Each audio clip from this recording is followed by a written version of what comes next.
మీతో ఎవరన్నా మూర్ఖంగా వాదించినప్పుడు మీరు రైట్ అని ప్రూవ్ చేసుకోవడానికి ట్రై చేయొద్దు. ఎందుకంటే ఒక ఎగ్జాంపుల్ చెప్తాను, అర్థం చేసుకోవడానికి ప్రయత్నం చేయండి. ఒక అడవిలో ఒక తెల్ల మేక, నల్ల మేక ఉన్నాయంట.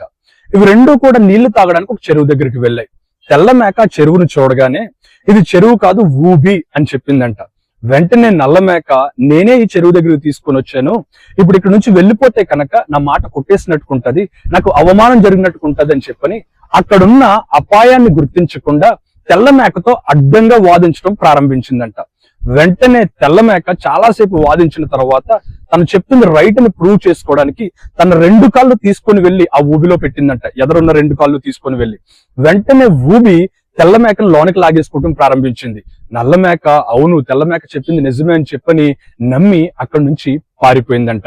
ఇక్కడ అర్థమైన నీతి ఏంటి అని మనం ఆలోచించినట్టుకైతే, తను మాట్లాడింది నిజము అని ప్రూవ్ చేసుకోవడానికి తెల్ల మేక తన ప్రాణాల్ని కోల్పోయింది.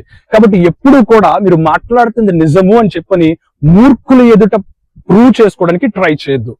బైబిల్లో కూడా యేసుక్రీస్తు ప్రభువారు 40 దినాలు ఉపవాసం ఉండి బయటకు వచ్చిన తర్వాత అపవాది యేసుక్రీస్తు ప్రభువారి దగ్గరకు వచ్చి, నువ్వు నిజంగా దేవుని యొక్క కుమారుడు అయితే ఈ రాళ్ళని రొట్టెల కింద మార్చుకొని తిను అని పరీక్ష పెట్టాడు.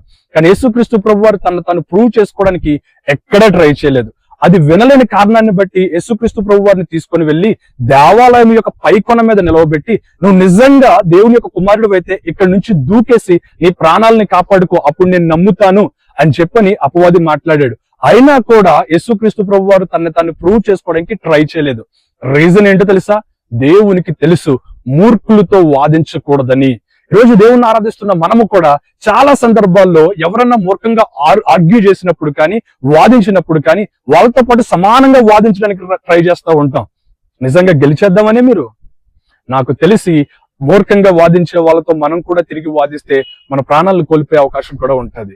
కాబట్టి దేవుని వాక్యం అర్థం చేసుకోండి. దేవుడు మిమ్మల్ని దీవించును గాక.